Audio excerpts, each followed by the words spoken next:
Thank you, James, for the intro. Yeah, before I get into my talk, I feel comfortable enough to share some of this with you, some things with you for today. Um, since this is DevOps, right? DevOps days, I should say, and it's all inclusive. I suffered a recent head injury, so today is one of the days I'm recovering from. So my processor might be working on 4 cores instead of 8 today. So I apologize up front for any kind of delivery impacts this may have, but No I think worries. I'm well enough to continue. Yeah, no, like I said, it's great. DevOps days is great. I've done a ton of these, We're and all it's friends gonna be here, Angel. awesome. You're gonna do great. Exactly. But I just wanted to kind of, if the delivery is a little off, let everyone know. Be patient, please. Thanks. All right, so today I want to talk about CI/CD agility and controlling pipeline sprawl. So before I get into that, just want to share that my name is Angel Rivera. I'm a developer advocate for Circleci. I've been listening to the previous talks before, so I think I've seen most people that I know, which is awesome. And there's some new people as well that I don't really know, but I want to meet all of you. So if you want to discuss anything with me, usually Twitter's the best place, and you can reach out right at Punk Data. But I want to start off by talking about why or how this talk came about.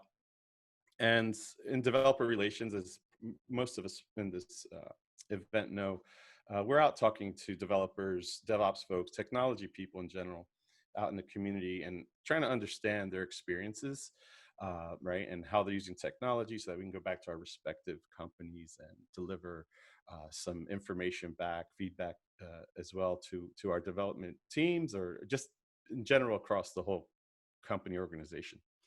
But this talk was kind of inspired through my conversations with folks in the community about some of the pain points that they're having with continuous integration and continuous delivery deployments. So the kind of overarching theme I'm going to be talking about is managing pipelines at scale, which is a real problem for many folks who are having, who are implementing or adopting and implementing CI/CD practices and principles, along with DevOps practices and principles. Uh, Managing pipelines at scale obviously will occur once you have, uh, let's say, a ton of repositories, right, that are kind of growing in size. So usually, if you start off in a startup or small team, you're probably juggling or having your code live in 3 to 5 repositories. But as soon as you start, growing those product lines and adding more code, you're going to start having to manage that code, right, and at scale. And we would leverage automation, right? So that basically equates to implementing a CI/CD tooling, right, to help with processing that code, making sure that everything's kind of on point. And what I want to talk about is some of the pain points that I've kind of identified through my conversations in the community, and some of the common obstacles that we all face when we implement CI/CD tooling. The first thing that I want to kind of touch on, though, is as developers, as DevOps engineers, as whatever you identify with in your role in technology, we're all kind of under the gun these days to be performing at optimal levels, right? Like, we want to be super efficient. We want our code to be as bug-free as possible. And that requires agility. And if you look at the definition, it's the ability to move quickly and easily. And it rings so true when I kind of looked this up. I thought I knew the definition. I was right, but I just wanted to confirm. So that's why I like to show this definition up on the slides here. And agility is fine, but since we're doing DevOps, and this is kind of a DevOps centered conversation, I like to kind of define things and put them in context for myself. And I wanted to share kind of my definition of CI/CD agility, which isn't much different than, the original agility definition. I just kind of smashed the word continuously. So for me, CI/CD agility means the ability to move continuously, quickly, and easily. Again, right, we're expected to release software, write software, release software, package it up, and deploy it at a very high velocity, all the while being consistent in those practices. So if we frame the conversation that I'm going to talk about today in that sense, right, I'm going to discuss pipeline optimization and then pipeline sprawl. So I'll get into what each of those kind of things mean and in my discussion further down the slide. I mean the, the talk here. So let's tackle pipeline optimization first. I'm just going to touch on things like resource classes, concurrent jobs, caching, and selective job processing. Now, these topics are pertaining to kind of strategies within your CI/CD pipelines. And yeah, just going to touch on a little bit of that, share some advice and experience there. So with resource classes, right, we all build our software on CI/CD. Well, we should be building our software on CI/CD tooling. And when we do that, we have to run that automation somewhere. And when I refer to resource classes, I'm just talking about the compute nodes that we're using. And often enough, in my conversations, one of the pain points in this topic is folks are not adequately sizing their compute nodes. What I mean by that is, maybe they have applications that have like a heavy compile requirement, right? It takes quite a bit of time. So as you know, right, when you're compiling code, especially from source, it takes a long time unless you have adequate horsepower or resources, underlying resources like hardware to help with that process, right? Or process it at least a little bit faster and more efficiently.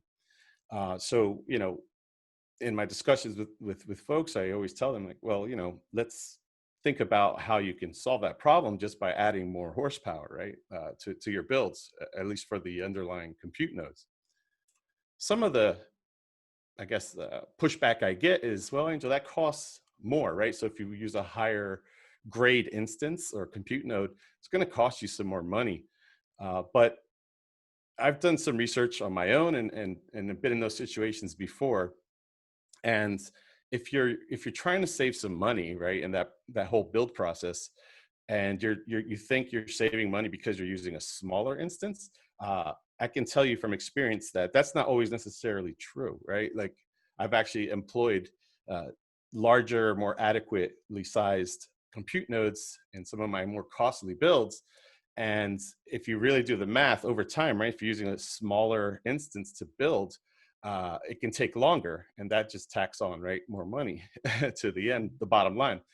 But by switching to a more robust and more adequate node, yeah, it's going to cost you a little bit more, but it runs a lot shorter, right? So you kind of can balance that out. In some cases, even it's even cheaper, right, by going with that more expensive node or more adequately resourced node rather than just sticking to the cost. So my point here is, I would run a couple of tests just to ensure that, right, you're not overpaying by using that smaller instance. And also, right, we're talking about time, so we want to get faster.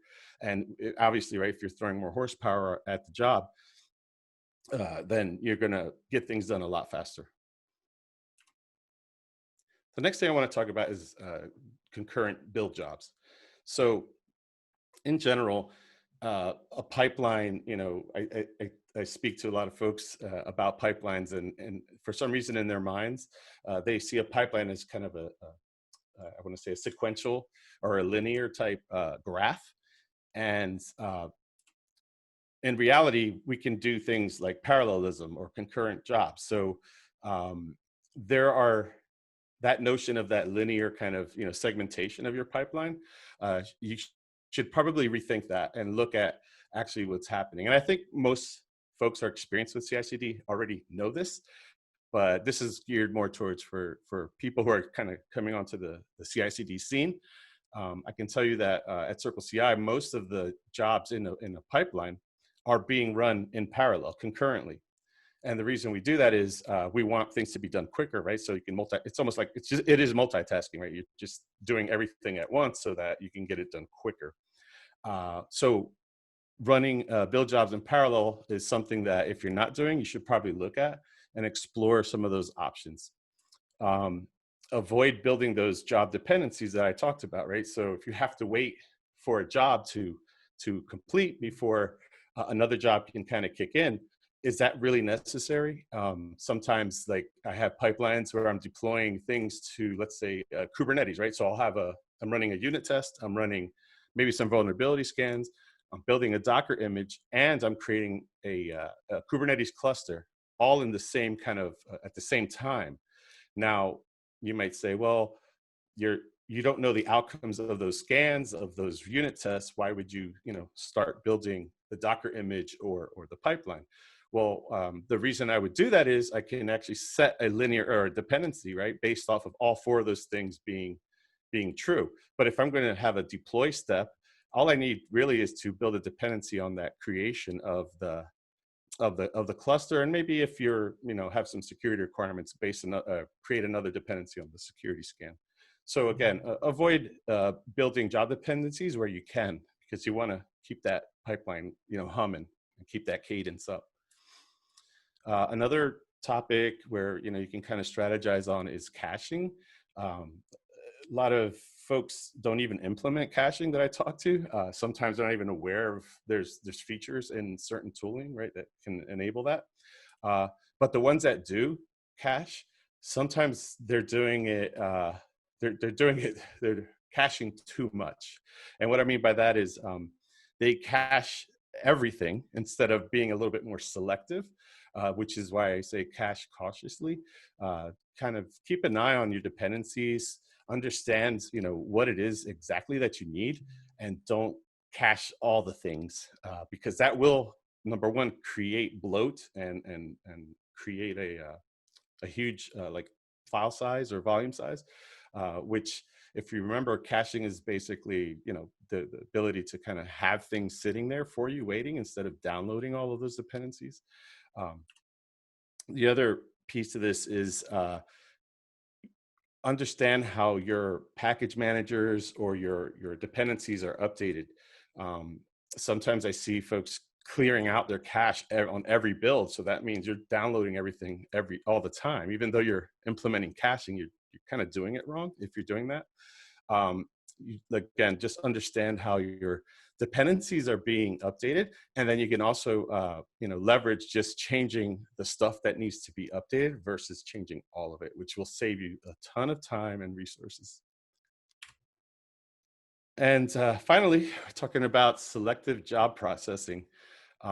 This is a concept, again, of use only what you need. One of the problems or bottlenecks I see folks encounter is usually with their test execution.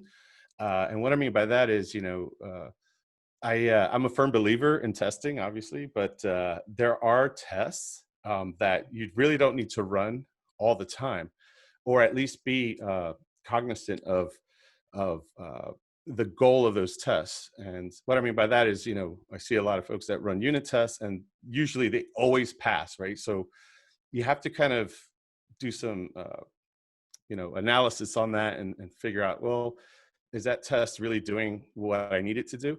And maybe you just need to do those specific testing regiments just in, like, I would say, like, if you're doing like development work, and then you have segments that promote to other deployments or other environments, like a staging, a production, or a QA. Figure out where those tests actually need to run and where they're most valuable. Then look at conditional job execution. So that kind of talks to what I just said about promotion, right, within your segments. It's basically what I'm trying to describe here is figure out strategies to do more of a if this then that kind of mentality in your CI/CD pipelines, so that you're executing these jobs based off of actual requirements, right, and conditions that you need to meet. And finally, this kind of is a bit of a, I'll say, of a doozy. I would recommend that teams set target build durations. What I mean by that is figure out what's an acceptable time for a build or a job, right? And then I would say try to lessen that a little bit, right? Maybe by 20%. So recently I've adopted a 1 minute build duration that's acceptable, right? So all of my goal is to always achieve a 1 minute build. Now I understand that that's probably not, a goal that you can achieve throughout all of your segments in your pipeline. But I think it's just basically setting a standard so that I'm working to that, right? Like, yes, if I deploy a Kubernetes cluster to a cloud provider, I already know it's going to take me at least, 5 minutes, 10 minutes, whatever it is. But I'm expecting to try to get that down over time. And you can do optimizations, like I mentioned earlier, to help you with that. But always like kind of set a goal, whatever that is for your team and your organization and your stack, and then try to do better, right? Like try to lessen that, and always stick to that timeline. Now, again, you may not always achieve it, but at least you're working towards something and keeping kind of like that gold standard for your builds. So let's just recap real quickly about pipeline optimizations, right? Jump in and kind of look at your resource classes, make sure that you have adequately sized nodes to get the job done in a very quick and efficient manner.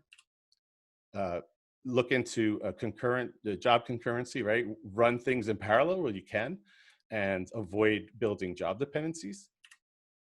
Caching, just be cognizant of the cache size, be cognizant of what you're caching, and leverage an update only kind of approach to updating your cache dependency, so that you, again, just update the things that need to be updated and not all the things.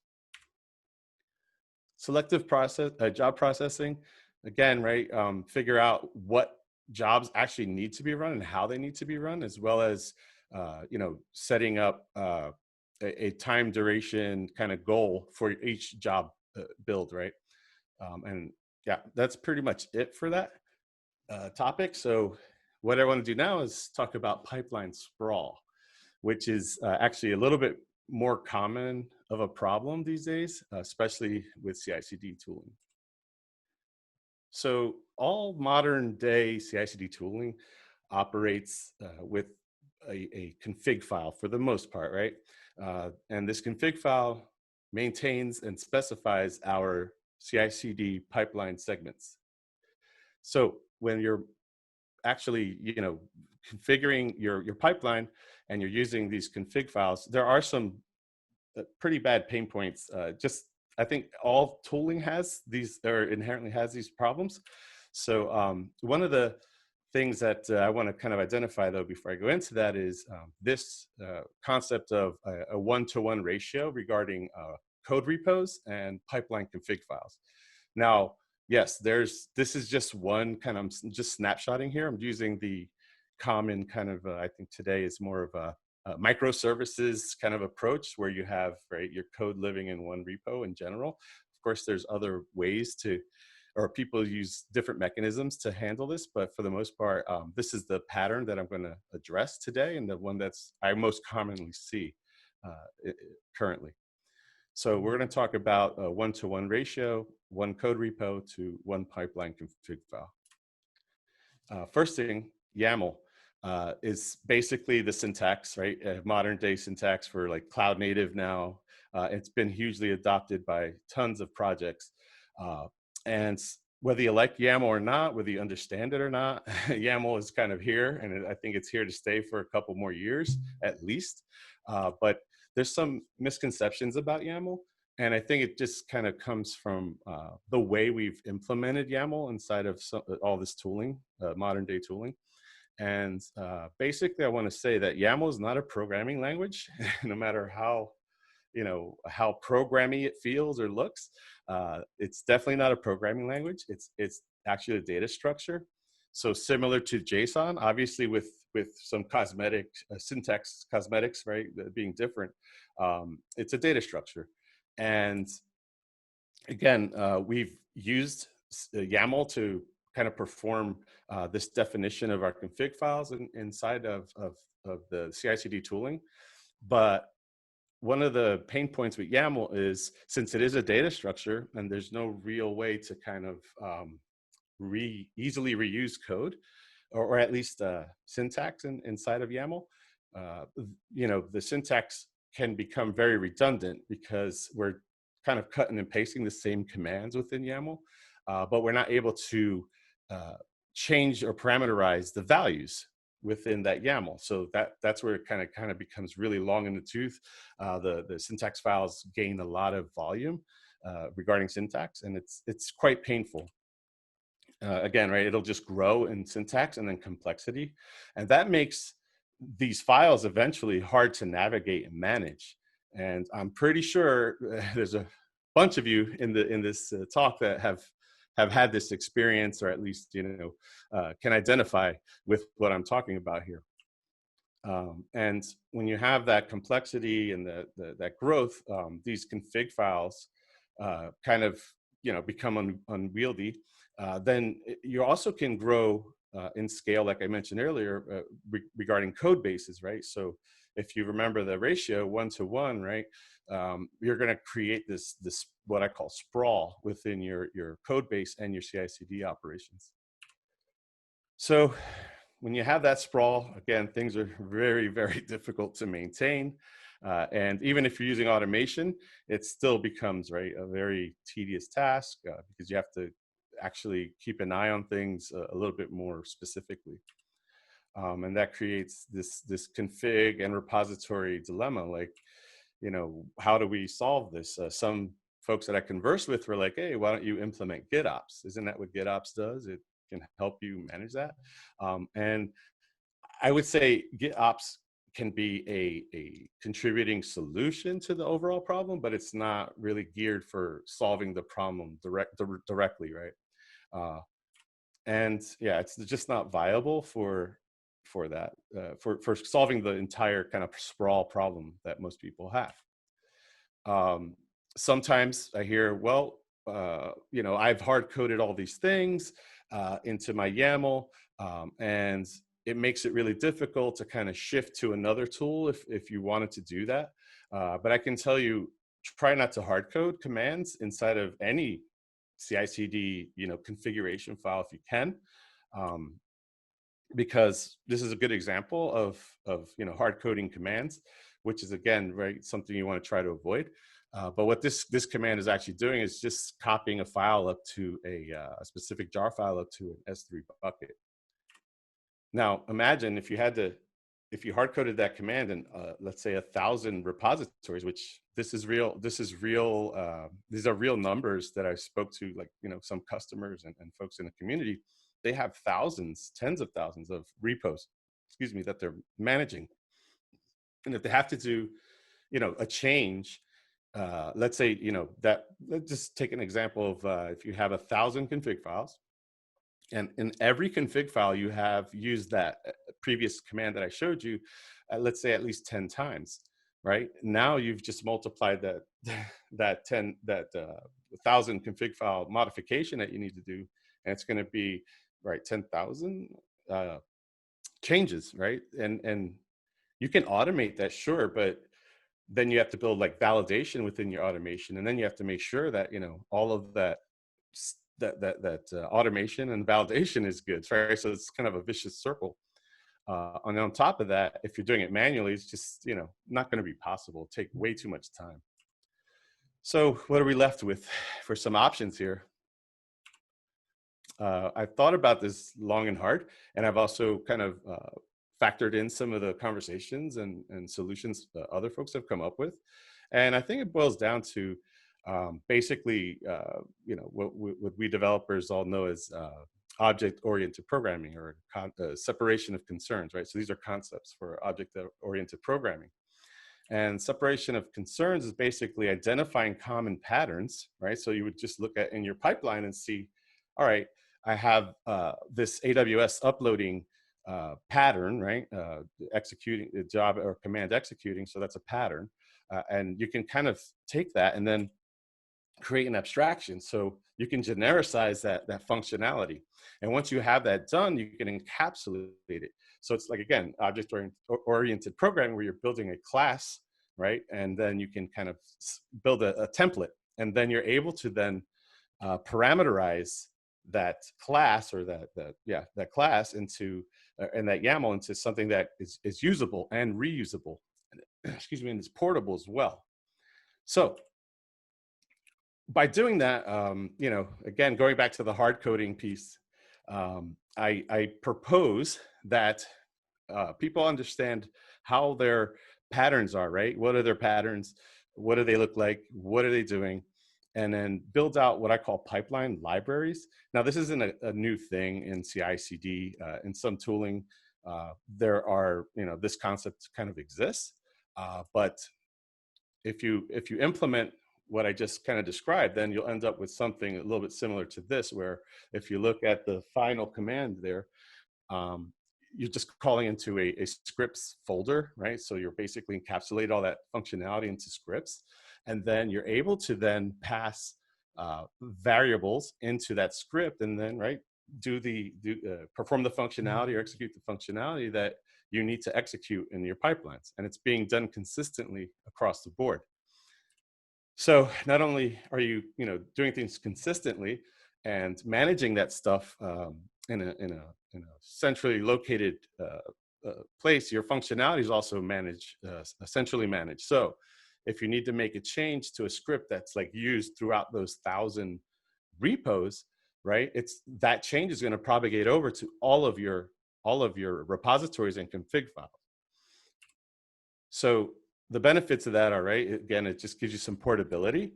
It also minimizes vendor lock-in. So you can take those scripts, and if you want to switch your current CI/CD tool to another, right, maybe there's a more advanced one or more modern CI/CD tooling that fits your needs better, instead of having all that hard-coded, right, like if you have 1,000 config files, right, now you have to go through and literally pick apart all those patterns and then rewrite that functionality into this new target vendor, right? This new vendor or CI/CD tool that you're going to implement.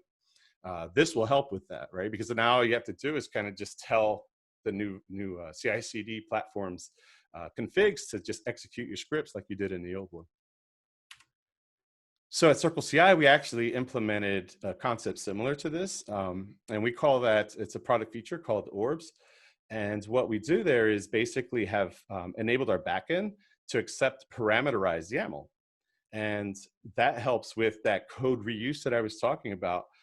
And we can actually now have partners like, you know, I don't want to name any companies, but there's company cloud providers out there that have CLI tools that are now easily implementable, right, by their customers, because we do share tons of customers with a lot of different vendors. So now Orbs is a way to kind of help with that parameterization and code reuse, right? So our partner vendors are happy because they're able to get their products, easily implement their products, and they're also easily implementable by the user base. We centrally manage all of that stuff in a Orbs registry, which, by the way, Orbs are an open source kind of concept. So anyone can see the source code, anyone can actually submit PRs, and that includes our partners, right? So this is definitely a kind of a really good, essentially, like a way to manage your things centrally, and helps with again, you know, that sprawl that occurs when you don't have something like this in place. So let's quickly recap the pipeline sprawl. So again, with pipeline sprawl, right, you want to identify, it's in solving the pipeline sprawl problem, you want to identify common patterns, encapsulate that functionality, right, and then parameterize things. You know, you can put them into scripts if you like. And when you do that with scripts, actually, I forgot to mention, you can leverage whatever kind of frameworks and languages you'd like, right? So if you have Python scripts, that's great. If you have Go scripts, that's fine too. Node.js scripts, right? Doesn't matter, bash scripts. Again, right, you encapsulate that functionality so that you have that flexibility with parameters. Also, right, use these scripts, right, to consolidate and essentially manage your code so that you're not having that sprawl of config files, or at least functionality, right, across all those repos. You can actually keep them in one location and then just propagate that over to whatever project or repo you're working on. And then also, again, it helps to minimize that vendor lock-in and adds a ton of portability. So with that, I'm concluding. So thank you everybody for listening to me a little bit. Yeah, I appreciate the time. Thank you so much, Angel. We have a question from the audience. All Mr. right. Wayne Seguin asks, it was about branching. In branching workflows with the one-to-one ratio of code repos to pipeline configs, do you see the branching of Git flow or just general PR having an outsized impact on complexity of pipeline management? Or So it could, and the reason it could is because I think in at least in our tool, when you branch, that's an isolated area for a developer to run CI/CD, right? So or to run the CI/CD pipelines, and the when you're branched like that, again, it's isolated, so the developers can actually even change the configuration of the pipeline, right? So like if I build new functionality into a system, I'm branched, and then I can just test that functionality without polluting the main shared repository. Does that make sense, right? So but yeah, if you without being it merged into it's ready is what I'm trying to say, right? So yeah, that there is isolation in that, but with GitOps though, you can easily, right, if you're just pushing every change into that shared repository, yeah, you could cause some damage in a sense, so it will impact. But I think in general, right, people operate in that isolation, and then when they're ready, right, they merge, and then that whole process of like the release managers take a look, make sure everything's kind of copacetic, hunky dory, and then they merge that into the release. excellent, thank you. So I don't think we have any other questions in the chat. I have some questions. Actually, I think I Sure. just have one. You talked about Circleci orbs. Um, do those map conceptually to things like GitHub Actions and the distributed model of that repo pattern, or is that a different kind of beast altogether? Yeah, it's GitHub Actions are okay. So we're talking about GitHub Actions. Basically, GitHub Actions are a feature that they've added to their platform. So right, they're a version control system. GitHub is, and right, they're just adding features to help with workflows. We are basically focused in on only CI/CD. So actions are, I would say, like similar functionality, but the orbs that we have are a little bit more, like I said, packaged parameterization, right? So like of YAML. So that's where we're at, right? So our platform can now take parameters within YAML, and it's a small kind Cool. of DSL. Like there's obviously requirements that you have to fulfill or guidelines you have to follow, but once you have that, you can build your own, or you can reuse whoever built one, like a vendor. And so they're similar, but they're very different in a sense. They're Sure. similar. I guess there's overlapping concepts, Okay. right? Yeah, So in that, and I think you kind of touched on this a little bit, but maybe rehash it just a bit. You mentioned libraries and patterns in CI, and of course now sure. my phone is going off. Go away, Detroit. Uh, I love virtual It's all conferences. good. So you mentioned pattern and reuse in libraries. Do you see a lot of that reuse as happening either on a single project across microservices or across a bunch of teams inside one organization, or do you actually see people publicly making those patterns available to the Yeah, wider I mean, community? all of the above, right? It depends on what your team or in your organization is. I mean, how they develop software, but I think all of those things you just mentioned are possible, right? Like depending on how you want to implement this. I've seen where, uh, you know. Uh, some of this like pattern consolidation encapsulation is only local to a team, but I've also seen the inverse of that, where it's deployed across the organization, right? And they're standardized kind of operations. So it depends on what how your team operates and what your requirements are. But I could definitely say that when folks implement this kind of pattern that I've seen, it really works out well for them.